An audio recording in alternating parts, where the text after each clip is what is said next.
Hi friends. तो कैसे हैं आप सब? आई होप सो फ्रेंड्स आप सब बहुत अच्छे हैं। तो फ्रेंड्स चलिए अब हम अपनी स्टोरी का नेक्स्ट पार्ट शुरू करते हैं, लेकिन उससे पहले प्लीज़ फ्रेंड्स आप मेरे चैनल को लाइक सब्सक्राइब कमेंट शेयर ज़रूर करें।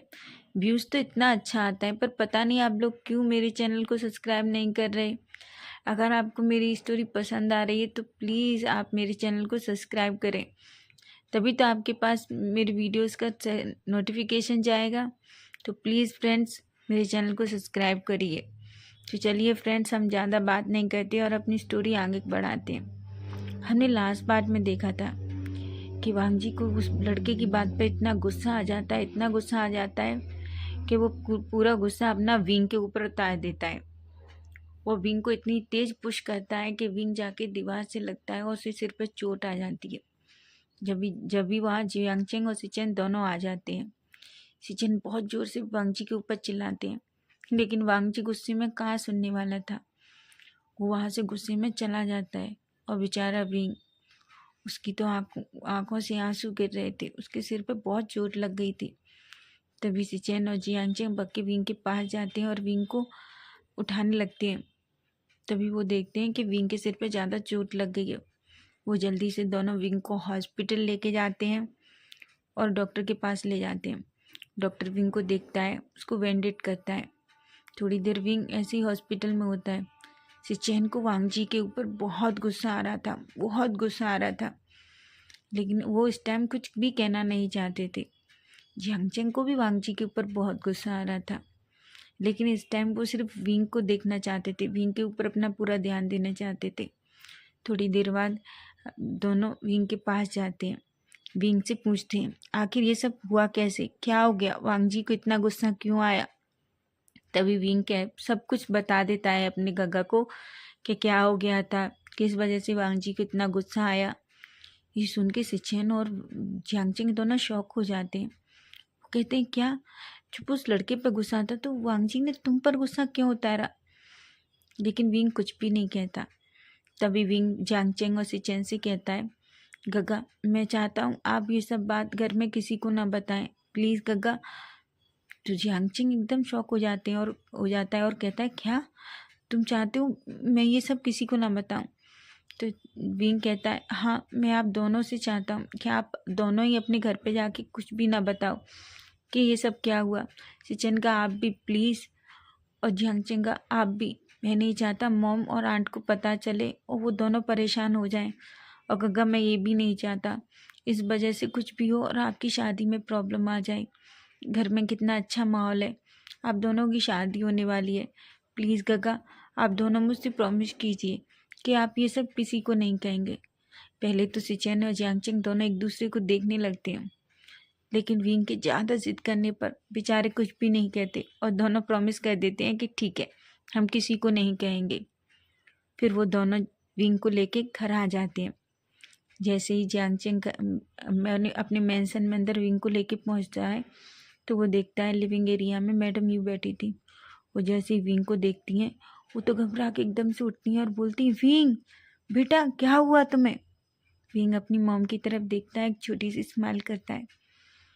तभी विंग कहता है कुछ नहीं मम्मा, मैं वो गाड़ी से उतर रहा था तो एकदम से मेरा सिर गेट से लग गया और मुझे लग गई।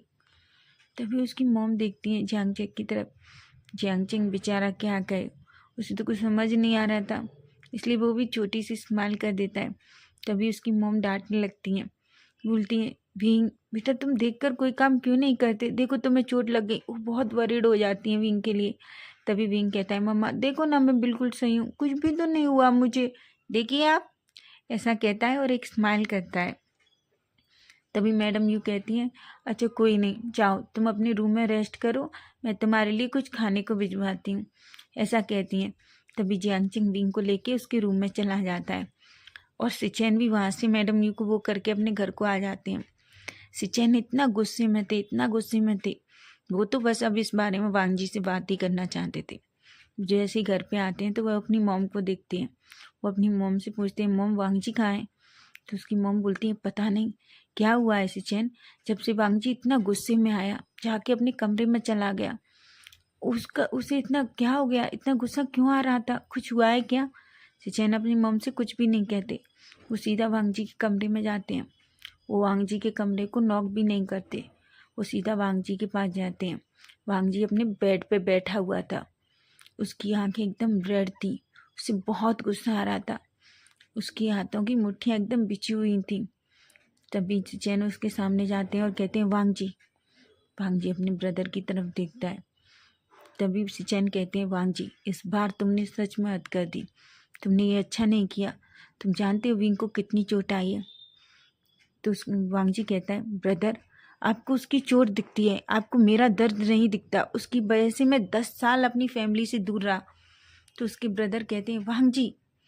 तो वो कहता है नहीं ब्रदर, मुझे बताइए, आपको विंग की चोट नज़र आ रही है, लेकिन मेरा क्या, मैं भी तो अपनी फैमिली से 10 साल दूर रहा ब्रदर, उसके एक झूठ की वजह से, जबकि मेरी कोई गलती भी नहीं थी।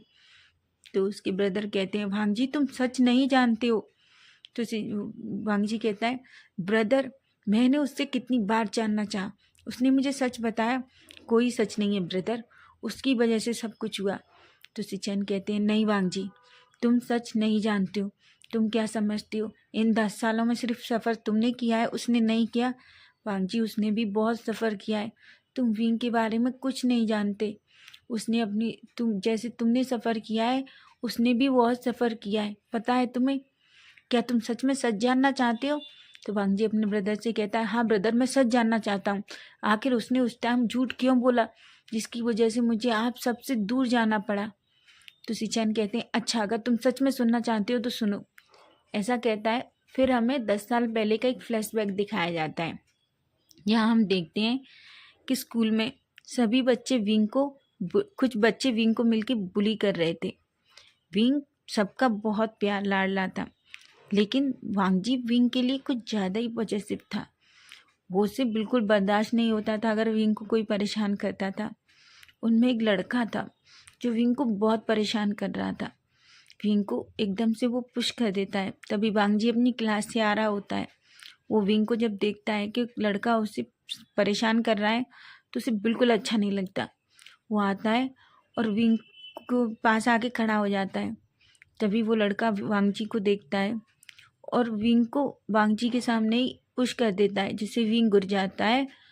वांग जी को इतना गुस्सा आता है कि वो उस लड़के की गर्दन पकड़ लेता है, वो उसे मारने लगता है, लेकिन विंग की जिद करने पर वांग जी उसे छोड़ देता है।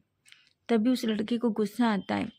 जैसे ही वांग जी और विंग पीछे की तरफ मुड़ने वाले होते हैं, वो लड़का विंग को फिर से एक जोरदार पुश करता है और विंग जाके आगे गिरता है, जिससे विंग को चोट लग जाती है। और वांग जी को बहुत गुस्सा आ रहा था, वो उस लड़के को फिर से मारने लगता है। तभी सब टीचर्स को पता चल जाता है और कुछ टीचर्स वहाँ आ जाते हैं। वो वांग जी और उस लड़के को झगड़ा करने से रोकते हैं। तभी वहाँ प्रिंसिपल आके बोलती है तुम सब लोग, तीनों लोग अपने पेरेंट्स को कल लेके आना। जब घर में सबको पता चलता है तो सब वांग जी को डांटते हैं। लेकिन नेक्स्ट डे हम देखते हैं, नेक्स्ट डे विंग तो कुछ भी नहीं बोल रहा था बेचारा घर पे जाके। नेक्स्ट डे तीनों सबके पेरेंट्स आ जाते हैं वहाँ पे, लेकिन विंग बाहर खड़ा था। उस लड़के के पेरेंट्स विंग को धमकाने लगते हैं। वो विंग से कहते हैं अगर तुमने उस लड़के के डैड कहते हैं अगर प्रिंसिपल के सामने कहा कि गलती मेरे बेटे की थी तो तुम याद रखना, मैं तुम्हारे उस गग्गा को नहीं छोड़ूंगा, पता है तुम्हें, मैं उसे मार दूंगा। वो ऐसे कह के विंग को डराने लगते हैं। विंग वांग जी के लिए इतना डर जाता है कि उसे कुछ भी समझ नहीं आता। विंग तो बेचारा एक छोटा बच्चा था, 6-7 साल का। वो तो इतना डर गया था कि उसे कुछ समझ ही नहीं आ रहा था कि उसे क्या कहना है। उसको वो इतना डराता है, उसका डैड इतना डराता है कि जब विंग को अंदर बुलाया जाता है तो विंग जब प्रिंसिपल के सामने होता है तो प्रिंसिपल विंग से पूछती है कि किसकी गलती थी। तो विंग एक बार उस लड़के की तरफ देखता है, एक बार वांग जी की तरफ देखता है। विंग की आंखों में आंसू थे, लेकिन फिर भी विंग गलती से कह देता है कि गलती वांग जी गा की थी, वांग जी गा ने उसको पुश किया था, ऐसा कह देता है और भी बोल देता है, जिससे वांग जी बहुत शॉक हो जाता है। वो तो आंखें फाड़ फाड़ के विंग को देख रहा था। वो विंग से बहुत गुस्सा हो जाता है, लेकिन उस टाइम वो कुछ भी नहीं कहता। तभी सभी लोग, और इसी वजह से प्रिंसिपल भी गुस्सा होते हैं और वांगजी को स्कूल से सस्पेंड कर देते हैं, जिस बात से वांगजी और ज़्यादा गुस्सा हो जाता है। वो तो विंग से बात भी नहीं करता और घर आ जाता है। जब वांगजी घर आता है तो उसके पेरेंट्स उसे बहुत डांटते हैं और फाइनली डिसाइड होता है कि वांगजी को वो लोग बाहर भेज देंगे पढ़ने के लिए। और ऐसा ही होता है, वो वांगजी को बाहर पढ़ने के लिए भेज देते हैं। दूसरे दिन ही वो वांगजी को भेज देते हैं। वांगजी कुछ नहीं कहता। वांगजी एकदम चुप हो गया था। वो किसी से बात नहीं करता, कुछ भी नहीं कहता। और इधर विंग तो बेचारा, उसकी तो हालत इतनी ख़राब हो गई थी। वो तो वांगजी से सब कुछ सच कहना चाहता था, उसे बताना चाहता था कि आखिर उसने ऐसा क्यों किया, लेकिन वो एक बहुत छोटा बच्चा था उस टाइम। वो डर के मारे किसी को कुछ बता ही नहीं पाया।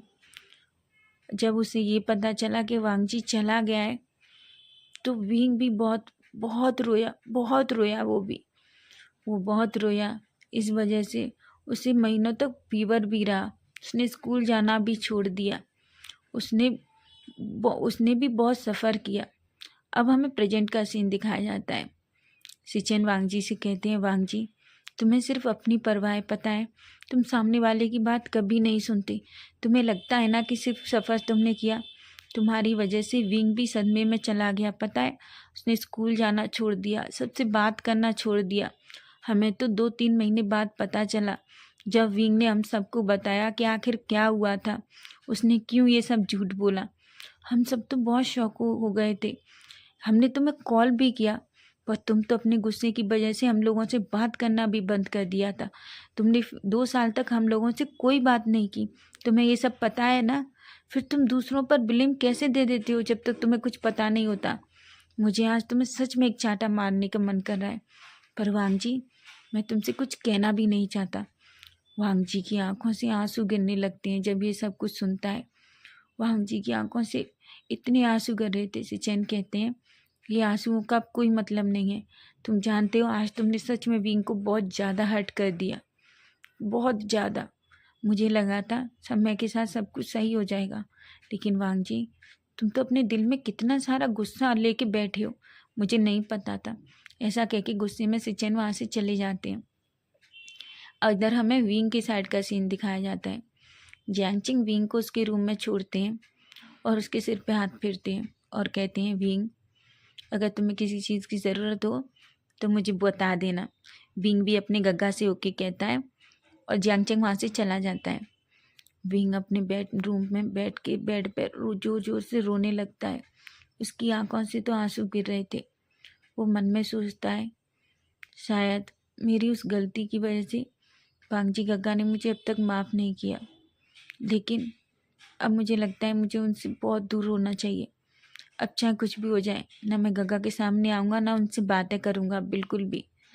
इस बार तो उन्होंने सच में ऐसा कह के वो बहुत रोता है, अपने रूम में बैठ के बहुत रोता है और रोते रोते ही फाइनली वो सो जाता है। अब हमें वांगजी के साइड का सीन दिखाया जाता है। वांगजी भी अपने रूम में बैठ के बहुत रोता है। उसे अपनी गलती का एहसास होता है कि आखिर विंग ने क्यों ऐसा सब कुछ क्यों किया, क्योंकि जिस तरह वांगजी विंग को इतना प्रोटेक्ट करता था, विंग भी तो वांगजी के लिए उतना ही प्रोटेक्टेबल था। वो भी तो वांगजी को प्रोटेक्ट करना चाहता था। जब उसे ये बात समझ में आती है तो वो अपने रूम में बहुत रोता है और रोते रोते वो भी सो जाता है। अब हमें नाइट का सीन दिखाया जाता है। मैडम लेन वांगजी को डिनर के लिए बुलाती हैं, लेकिन वांगजी कुछ भी नहीं कहता। वो तो अपने रूम का डोर भी ओपन नहीं करता। सिचेन अपनी माँ से कहते हैं, माँ रहने दीजिए, उसे भूख लगेगी तो थोड़ी देर में वो खुद नॉर्मल होगा और खाना खाने आ जाएगा। वो ऐसा कहते हैं। उसकी माँ भी ओके कह देती है। तो फ्रेंड्स, अब हम नेक्स्ट पार्ट कल देखेंगे कि कल क्या होता है। Okay, bye bye, take care.